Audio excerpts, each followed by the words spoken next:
Well, they are, as I said, through the National Cancer Institute of the NIH, and as well as through the Fogarty Center, which is the international office.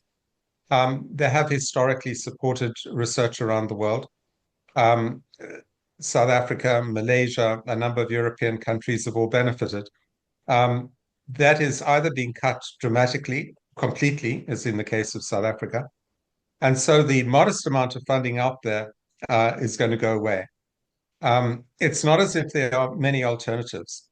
The Wellcome Trust for a few years was funding some research, and they still have some projects around the world, but nowhere near the level needed. And the problem has been that many developing country research bodies have not prioritized tobacco control generally for research and tobacco harm reduction research at all. So the South African Medical Research Council, the Chinese, the Indians, the Malaysians, all have the financial capability and good research infrastructure to provide their own funding for tobacco harm reduction research. We hope that this report would stimulate them to take equivalent action. And I'd go further and say that there also is a responsibility for the private sector. A lot of the research carried out by the major multinationals have tended to be in advanced industrialized countries.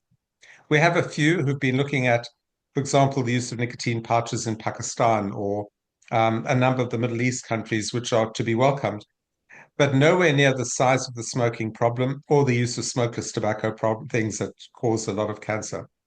So generally, there is a huge gap.